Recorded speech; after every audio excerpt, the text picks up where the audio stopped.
अस्सलाम वालेकुम। Welcome to D cat by Zahid. तो आज की वीडियो में हम डी कैट 2017 का जो रिकंडक्टेड पेपर था फिजिक्स का वो सोल्व करने वाले हैं। फर्स्ट 20 एमसीक्यूज हैं, तो चले स्टार्ट करते हैं। एमसीक्यूज नंबर 1 है the quantity which can be measured accurately. ये बहुत सिंपल है, तो ये तो हम जानते हैं कि फिजिकल क्वांटिटी की डेफिनेशन है those quantity which can be measure accurately are called physical quantities.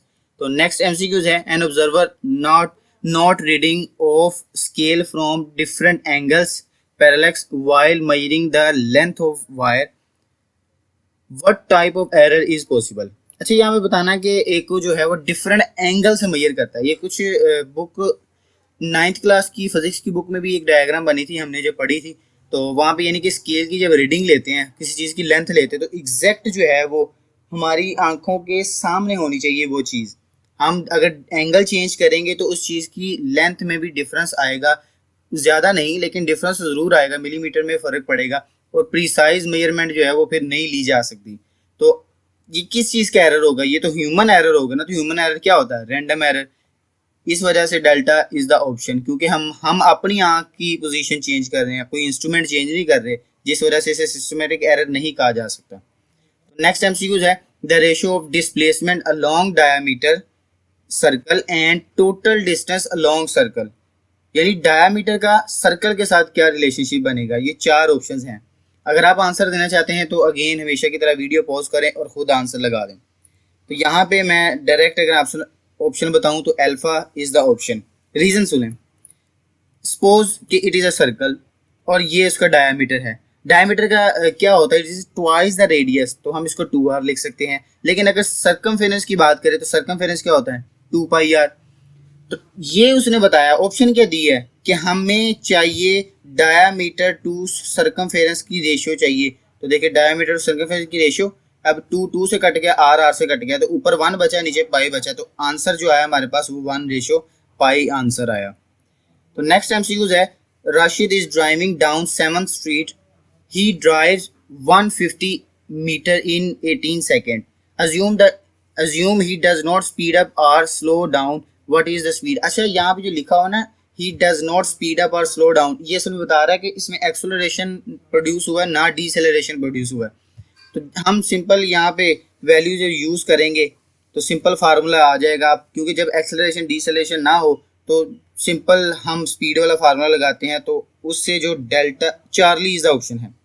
Charlie कैसे है हमें देखें, स्पीड डिस्टेंस ओवर टाइम, तो कितना है 150/18। इसको कैलकुलेटर से सॉल्व करें। अब यहाँ पे मसला आ सकता है कि अब 150 18 से कैसे डिवाइड करें, मुश्किल हो जाएगा ना। तो देखिए यहाँ पे एक छोटी ट्रिक है जो आप एमडीकेट के हर क्वेश्चंस में अप्लाई कर सकते हैं। और इसी तरह ये देखिए सेकंड मेथड क्या था, बजाय कि 18 लिखने की बजाय नीचे 20 कर लो। अपनी सहूलत के लिए कह रहा हूँ, 20 कर लिया। अब 0 से कट गया, ऊपर 15/2 बचा क्या 15, और अब 15/2 इसका मतलब हमें जानते हैं कि 7 पॉइंट समथिंग आंसर आ रहा है, यानी 7.5 आएगा। तो इससे अंदाजा क्या हुआ, वापस क्वेश्चन की तरफ चले। क्वेश्चन क्या था कि ऑप्शन जो दी हुई थी हमने क्या था, 15 को 18 से डिवाइड करना था। अब मुझे बताएं क्या कितना डिफरेंस है हर एक ऑप्शन में। तो 7 के करीब करीब सिर्फ चार्ली ही ऑप्शन है, इस वजह से चार्ली इज द ऑप्शन। ये एक शॉर्टकट ट्रिक थी। तो आप अगेन यहाँ पे देखें, इस तरह भी कर सकते हैं। अगर आप, मैं इस पे ऑलरेडी एक वीडियो बना चुका हूँ कि एमडीकैट में शॉर्टकट ट्रिक्स कैसे इस्तेमाल करते हैं, उसका लिंक डिस्क्रिप्शन में है, अगर कोई देखना चाहे तो वो देख सकते हैं। नेक्स्ट है the distance travel by a moving car with velocity 15 meter per second in 2 seconds decelerates at the 2 meter per second square is equal to, हमने बताना है। हाँ, यहाँ पे थोड़ा सा ट्रिक होगा, वो भी डिस्कस करूंगा, लेकिन आप सबसे पहले अगर सोल्व कर लें। अगर मैं सोल्व करूं तो इसका ऑप्शन जो है बीटा है। तो देखें यहाँ पे beta is the option. Next MCQ, इसकी एक्सप्लेनेशन देखते हैं। एक्सप्लेनेशन हम इसको सेकंड इक्वेशन ऑफ मोशन से सोल्व करेंगे। हमारे पास वीटी हमारे पास दिया हुआ है, वेलोसिटी टाइम, ये सेकंड इक्वेशन लगानी है। अब जस्ट हमने जो वैल्यूज दी हुई हैं उस सिर्फ हमने पुट करनी है। वैल्यूज पुट करेंगे तो आप जानते हैं कि ये वाला 2 इस 2 से कैंसिल, ये इसका स्क्वायर लें 4 हो जाएगा, और इस तरह 15 × 2 30, तो 30 + 4 34 हमारे पास जो है वो आंसर आ जाएगा। लेकिन मेरा क्वेश्चन है आपसे, हमने ये इक्वेशन क्यों नहीं यूज की, S = VT। सिंपल ये इक्वेशन क्यों नहीं यूज की, वापस चले। उसने कहा कि मूविंग कार है दिस दिस दिस, हम ये इक्वेशन में तो यूज कर सकते थे ना, S is equal to V T. हम कभी ये इक्वेशन यूज करते हैं, कभी इक्वेशन ऑफ मोशन यूज करते हैं, ये क्या कंफ्यूजन है, नई बात है। तो एक बात याद रखें, पहले तो सिंपल है ना, सौखी बात, कि अगर एक्सेलरेशन भी दिया हुआ है तो समझ लें कि आपने इक्वेशन ऑफ मोशन यूज करनी है। ये जो इक्वेशन है S is equal to V T, this is in case of no acceleration is produced. अगर एक्सेलरेशन नहीं प्रोड्यूस है, जैसे कि इससे पहले वाला एमसीक्यूज आया था ना, जिसमें हमने वो राशिद कार वगैरह चला रहा था, जो पहला एमसीक्यू था, उसमें क्या था, उसने लिखा हुआ था ना कार स्पीड अप हो रही है ना स्लो हो रही, यानी ना एक्सेलरेशन ना डिसेलरेशन है। इस वजह से हमने ये वाला फार्मूला अप्लाई किया। तो आप याद रखें, जब भी एक्सेलरेशन का जिक्र हो तब हम इक्वेशन यूज करेंगे, अगर एक्सेलरेशन का जिक्र नहीं है तो फिर simple S is equal to V T लगाएंगे। नेक्स्ट एमसीक्यू है total work done in a figure is. हमने टोटल वर्क डन बताना है, तो पहले फिगर देख लें। ये हमारे पास फिगर आ गई, यानी क्लोज पाथ शो किया हुआ, जरूरी नहीं सर्कल, यहाँ पे स्क्वायर हो सकता है, रेक्टेंगल हो सकते हैं, कोई भी ऐसी फॉर्म, क्यूब, क्यूबॉइड जो सर्कल में हो, यानी जहां से स्टार्ट हो वहीं पे एंड हो, उसका वर्क डन हमेशा जीरो होगा। लेकिन किस केस में जीरो होगा? जब वर्क डन फोर्स और डिस्टेंस के दरमियान हो। फोर्स और ये हमने चैप्टर 4 में तफसील से पढ़ा हुआ है, वर्क डन जीरो क्यों होगा, इसलिए मैं मुनासिब नहीं समझता यहाँ पे, नहीं तो बहुत लेंथी हो जाना था टॉपिक। जब भी फोर्स और डिस्टेंस का ग्राफ आए वर्क डन है जीरो, फोर्स और डिस्टेंस के graph work done is zero, हमेशा याद रखें। लेकिन यहाँ पे जो तंग करने वाली चीज है ना, वो भी मैं डिस्कस किए कर देता हूँ। तो वो है ये चीज, work done by the system in a close path as shown in the figure. ये जो ग्राफ शो किया हुआ है इसमें वर्क डन क्या होगा, लेकिन मुझे याद रखें वहां पर एफ डी, यहाँ पे क्या है पीवी। पीवी हमेशा याद रखें, जब भी, ये चैप्टर 11 का एमसीक्यूज है और ये बोर्ड में आ भी चुका है, जब भी पूछा जाए कि पीवी ग्राफ का, तो ऑप्शन इज बीटा, यानी ये वाला, तब हम डिफरेंस लेंगे P2 minus P1, V2 minus V1। अब हमने 2 से डिवाइड क्यों किया? जस्ट सिंपली हमने डिफरेंस ही लेना होता है, लेकिन 2 से डिवाइड इसलिए किया है क्योंकि ये देखें, ये ट्राइंगल बना हुआ है। अगर पूरा ये स्क्वायर होता तो फिर हम इसको 2 से डिवाइड ना करते।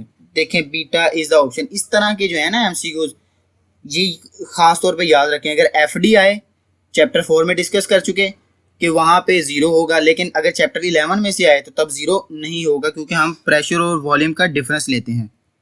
Next MCQ the work done will be zero if the angle between face and displacement is. अच्छा, ये है फोर्स आएगा यहाँ पे, फेस की बजाय फोर्स होना चाहिए। फोर्स एंड डिस्प्लेसमेंट इज, ये वही है एमसीक्यूज के F D is equal to F D cos theta. अब कोस थीटा, थीटा की जगह कौन सी वैल्यू आए कि वर्क डन जीरो हो जाए, तो एग्जैक्ट 90 होना चाहिए। लेकिन क्या ऑप्शन में 90 है? नया मसला आ गया, लेकिन कोई बात नहीं। आप यहाँ पे देखिए, चार्ली इज द ऑप्शन। पहले मुझे बताएं, अगर हम ये डायग्राम की एक लुक देखें तो देखें, यहाँ से अगर जीरो से स्टार्ट हो रहा है तो जीरो से 45, 90, 135 इस तरह चलते हुए फिर जीरो पे आ रहा है। लेकिन जीरो अगर चक्कर पूरा कंप्लीट हो तो यहाँ पे 360 भी है। अगर 360 और यहाँ पे क्या है 270, तो आप देखें अगर फोर्स इस डायरेक्शन में हो तो 270 इसके परपेंडिकुलर आएगा, यानी यहाँ पे जो एंगल बनेगा वो 90 का बनेगा। मैं कहना क्या चाह रहा हूँ, इन अदर वर्ड्स 360 में से 270 का अगर डिफरेंस ले तो हमारे पास 90 ही आता है। इसी तरह अगर जीरो में 90 का डिफरेंस ले तो यहाँ पे भी 90 आता है, अगर 90 का 180 का डिफरेंस ले तो 90 आता है। तो अगर वो पूछे 270, 190 या 360 प्लस 90 यहाँ पे आ जाए दोबारा, फिर भी जो है वो जीरो ही होगा।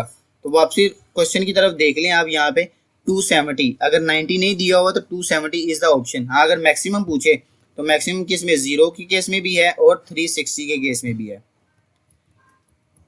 नेक्स्ट एमसीक्यूज है, if the mass m is drop from the height h vertically, if f is the force of friction during downward motion, v is the velocity at the bottom, हमने बताना कि following will be hold. ये पहली option आ गई। चलिए यहाँ पे देखें, उसने बताया कि जब हमने मास ड्रॉप किया, हम जानते हैं कि at a certain height the energy due to the position is called potential energy. अब जैसे जैसे हम बॉडी को छोड़ेंगे तो पोटेंशियल एनर्जी ग्रेविटी रिस्पेक्ट करेगी और स्पीड उसकी बढ़ती जाएगी। जैसे जैसे चीज गिरती है वैसे वैसे उसकी स्पीड बढ़ती जाती है। दिस शोज दैट कि जो उसकी पोटेंशियल एनर्जी थी वो उसकी काइनेटिक एनर्जी में कन्वर्ट होती जा रही है। अब काइनेटिक एनर्जी कन्वर्ट होने, लेकिन कंडीशन क्या लगा दी, ड्यूरिंग द फ्रिक्शन, तो इस वजह से डेल्टा इज द ऑप्शन। क्योंकि देखें मेरे जो जितनी भी एनर्जी है, जितनी भी पोटेंशियल एनर्जी है, एमजीएच पोटेंशियल एनर्जी को शो करता है। बुक में पोटेंशियल एनर्जी काइनेटिक ने लिखा हुआ है, बस थोड़ा सा ट्रिकी बनाया हुआ है एमसीक्यूज को। और साथ में एफएसएच, ये असल में एफएच जो है ना हाइट है, लेकिन यहाँ पे एफडी भी होता है फिर भी ठीक था, क्योंकि ये वर्क डन को शो कर रहा है। जितनी भी बॉडी नीचे आएगी, एयर उसके खिलाफ रेजिस्टेंस करेगी, और रेजिस्टेंस के खिलाफ जो वर्क डन होगा वो ही इस फॉर्म में लिखा जाएगा। तो डेल्टा इज द ऑप्शन। तो नेक्स्ट यहाँ पे आप रीजन भी पढ़ सकते हैं जो मैंने आगे बताई, इसका आप जस्ट सिंपली स्क्रीनशॉट ले लीजिए और फ्री होके पढ़ लीजिएगा। नेक्स्ट टाइम ये इसकी की एक्सप्लेनेशन है। देखिए इन अदर वर्ड्स बताया हुआ है कि पोटेंशियल एनर्जी यहाँ पे मैक्सिमम है, काइनेटिक एनर्जी जीरो है। यहाँ पे पोटेंशियल जीरो और काइनेटिक एनर्जी जो है वो मैक्सिमम है। यहाँ पे in somewhat between at the point B दोनों इक्वल होंगी जी। इससे क्या साबित हो रहा है कि जैसे जैसे पोटेंशियल एनर्जी कम होती जा रही है, काइनेटिक एनर्जी बढ़ती जा रही है।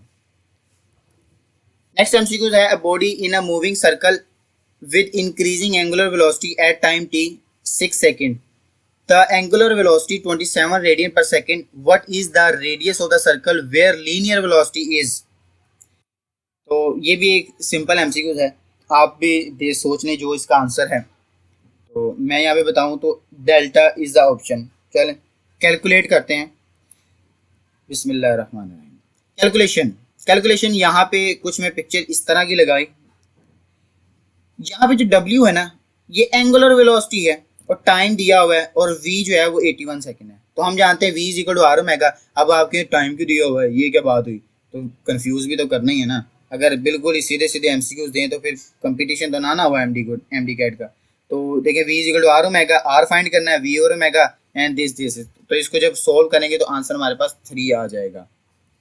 तो नेक्स्ट एमसीक्यू है, output voltage of the rectifier is not smooth, it can be made smooth by the circuit known as. ये तो एग्जैक्ट बुक की लाइन है जो व्हीटस्टोन जो हमने रेक्टिफायर्स पढ़े हैं उसके अंदर लिखा हुआ है। तो यहाँ पे हम जानते हैं Charlie is the option. Filter circuit लगाए जाते हैं। असल में फिल्टर सर्किट क्या होता है, जो आउटपुट होती है ना, जो ब्रिज रेक्टिफायर है यानी फुल वेव रेक्टिफायर, उसकी जो आउटपुट होती है उस आउटपुट के पैरेलल में हम एक कैपेसिटर लगा देते हैं।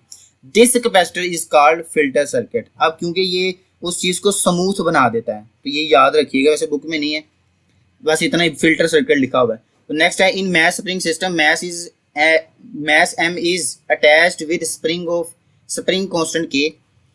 With the time period t1, the mass is repelled by 2m and with same spring. What is the time period t2? यानी कि mass जो है वो replaced कर दिया गया है, मैंने repelled पढ़ लिया था, replaced कर दिया गया है m2 से। यानी mass जब डबल करें तो तब टाइम पीरियड का क्या इफेक्ट होगा। चलें here we go, स्टार्ट करें।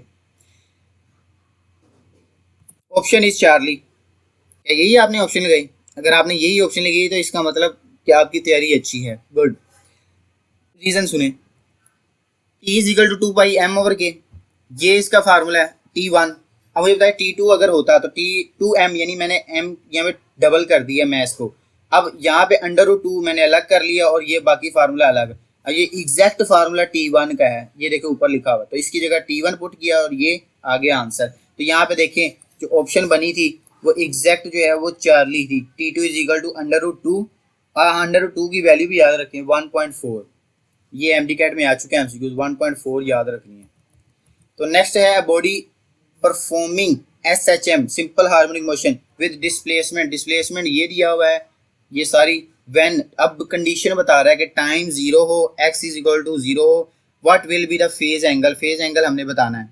तो चले ये भी स्टार्ट करें। मैं आपको फिर बताता हूँ, अगर आपने ये वाला एमसीक्यू सोल्व किया थोड़ा सा ट्रिकी हो सकता है, लेकिन अगर सोल्व किया तो congratulations. Option is beta, reason सुन लें। हाँ जी, x is equal to x naught sine omega t, ये उसने दिया हुआ है। अब यहाँ पे मुझे बता दें t is equal to 0, x equal to x naught, इसने कंडीशन खुद ही बताई हुई है कि जो डिस्टेंस है वो डिस्प्लेसमेंट के इक्वल है। तो मुझे बताया x की जगह x नॉट पुट किया तो x नॉट कट गया और साइन थीटा। अब t की वैल्यू 0 थी, t इंटू ओमेगा क्या हो जाएगा 0, तो ये सारे फैक्टर 0 हो गया, बचा गया सिर्फ फाई। तो 1 is equal to sine phi. अब मुझे बताएं साइन इधर जाके इनवर्स हो जाएगा, तो phi is equal to sine inverse 1।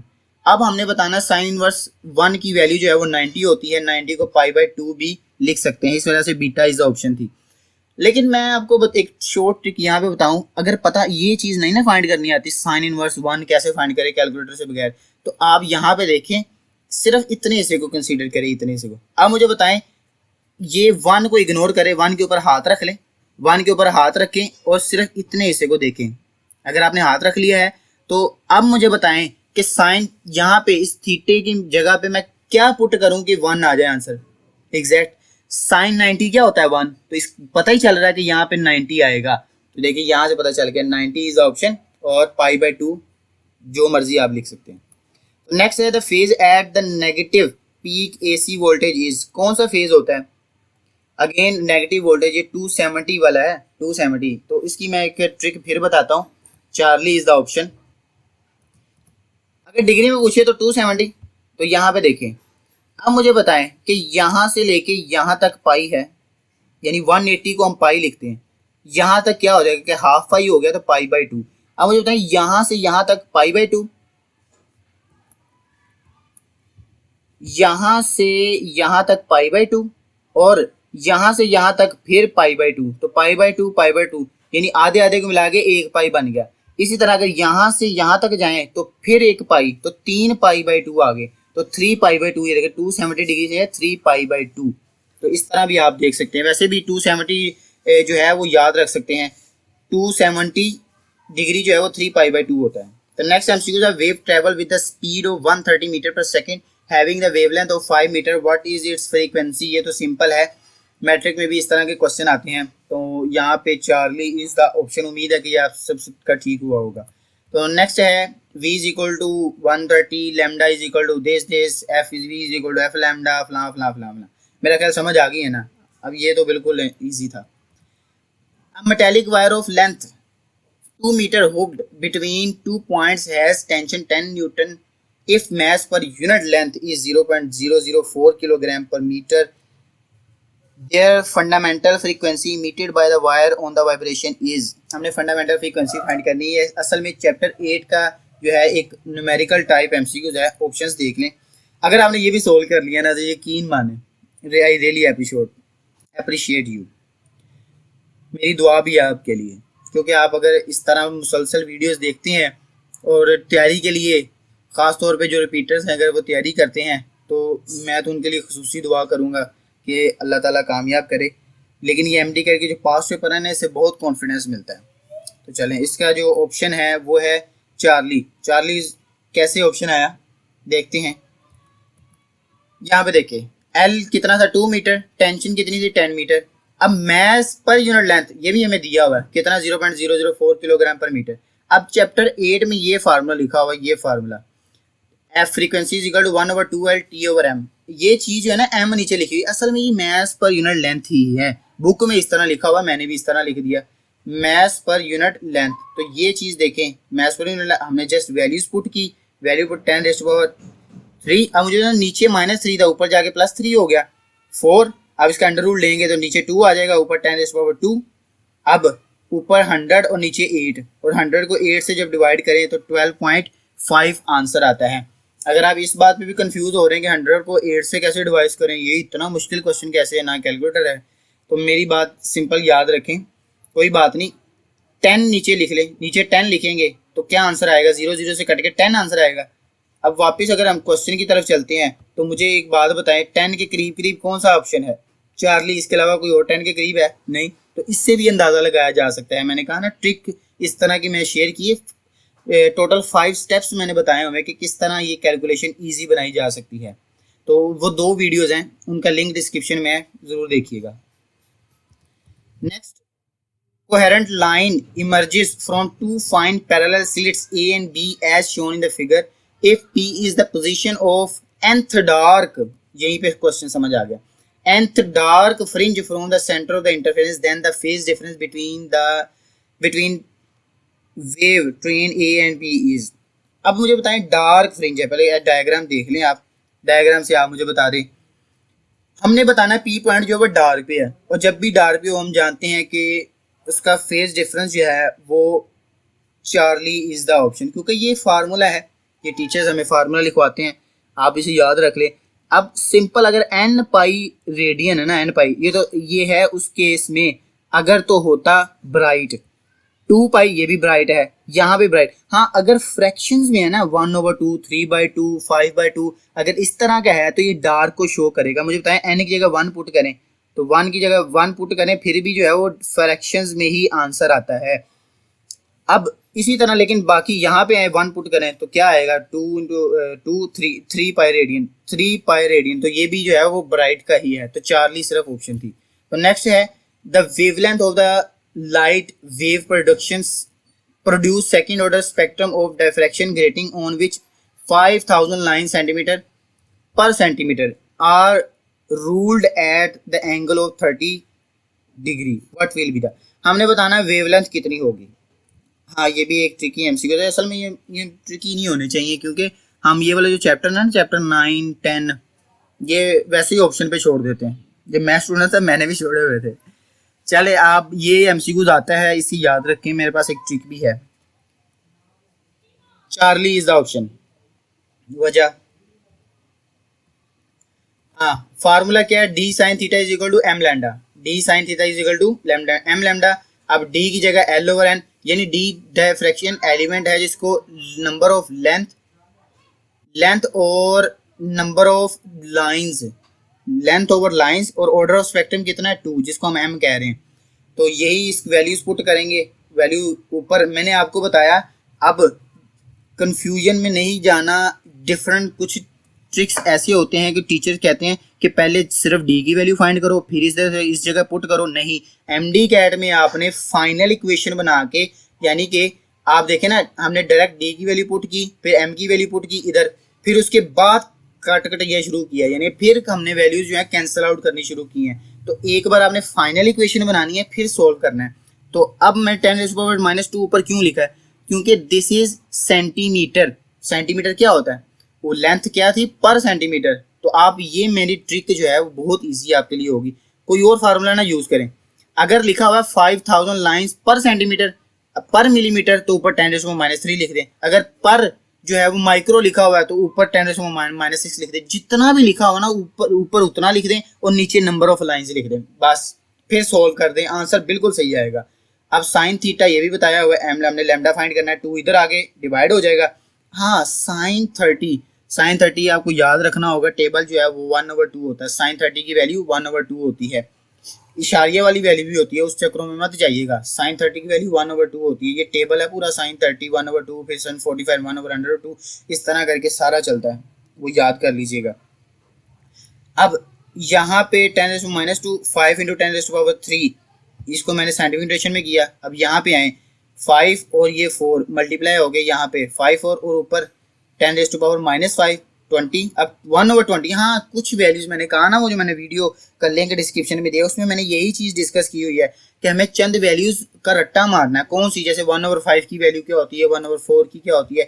इसी तरह 1/20 का जो आंसर है वो 0.05 होता है, ये मैंने याद रखना है। इसका वाइस वर्सा भी सेम है। अगर पूछा जाए 1/0.05 तो उसका आंसर 20 आ जाएगा। ये इस तरह की ट्रिक्स मैंने वहां पे बताई हैं, आप देखिएगा। अब 0.05 × 10⁻⁻5 अब इसे साइंटिफिक नोटेशन में कन्वर्ट करेंगे तो देखिए 5 × 10⁻⁻7 इज द ऑप्शन। तो क्वेश्चन की तरफ वापस देखें, Charlie is the option. Metre, ये असल में मीटर लिखा हुआ है। Estimate the pressure of air molecule at 273 Kelvin if mean square speed is this, density of air is 6। अब हमने प्रेशर जो है वो एस्टिमेट करना है। तो इसमें से देख ले, सिंपल जो ऑप्शन बनती है वो अल्फा इज द ऑप्शन। चलिए कैलकुलेशन की तरफ चलते हैं। कैलकुलेशन है, टेम्परेचर दिया हुआ है, हमें मीन स्क्वायर वेलोसिटी दी हुई थी। आप वापस क्वेश्चन की तरफ देखें, लिखा हुआ है मीन स्क्वायर स्पीड।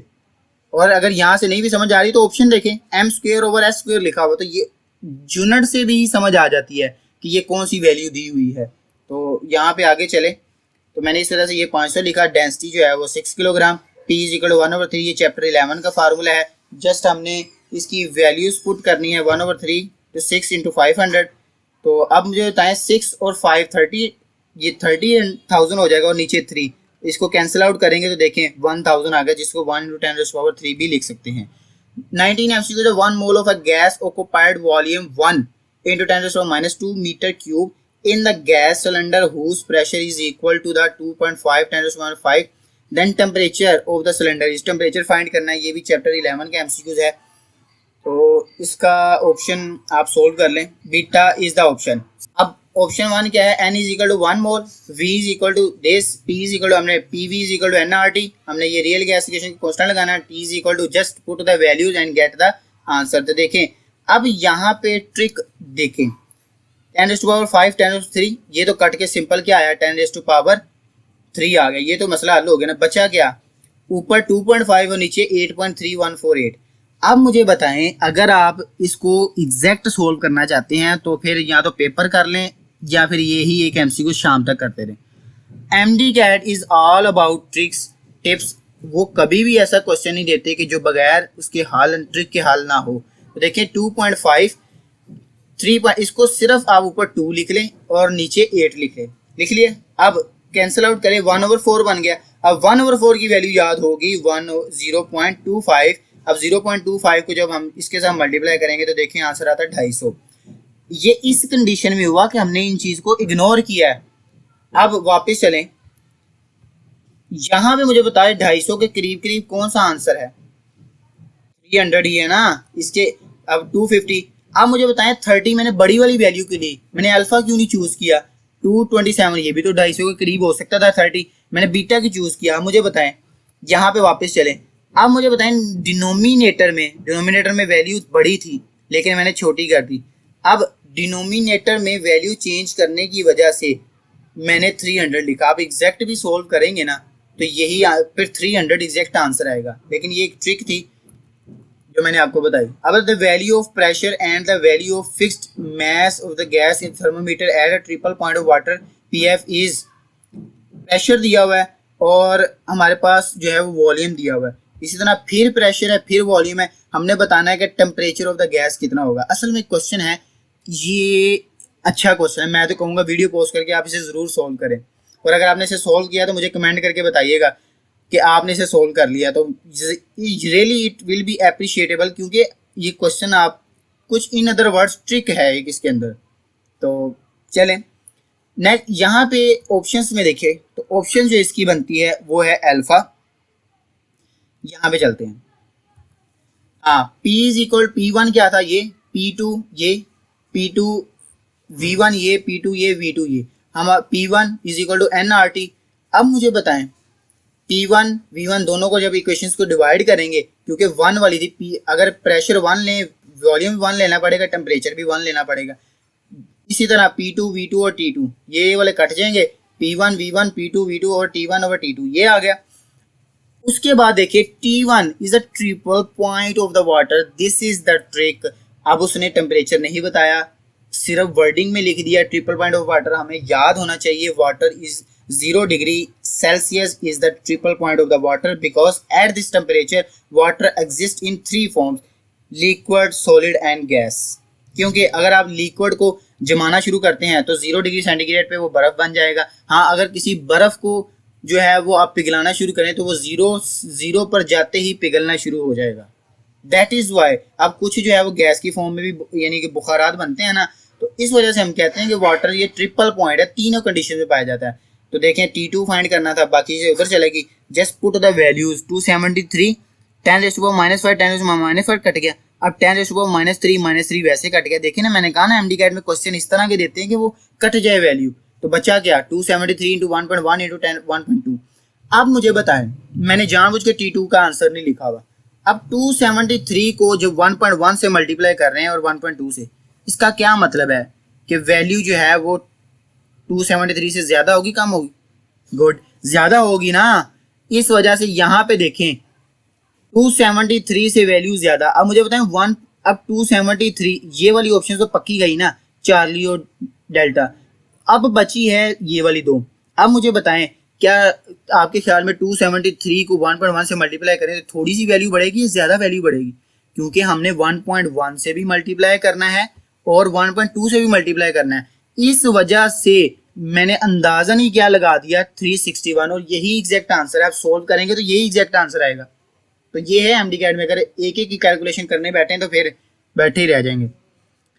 तो नेक्स्ट एक्सप्लेनेशन ये थी। चलें, please do subscribe my channel, ये तो आप जानते ही हैं। चलें, थैंक्स फॉर वॉचिंग। क्योंकि आज की वीडियो में मैंने पहले 20 MCQ सोल्व किए। आप जानते हैं कि इसमें कुछ MCQ ऐसे थे जो बहुत ट्रिकी थे। यही वजह थी कि जो 2017 का पेपर था उसमें काफ़ी रोला पड़ा था। तो चलें, बाकी आप अगली वीडियो में मिलते हैं। और उससे पहले अगर चैनल को सब्सक्राइब नहीं किया, इसको सब्सक्राइब करके वीडियो को लाइक भी कीजिएगा।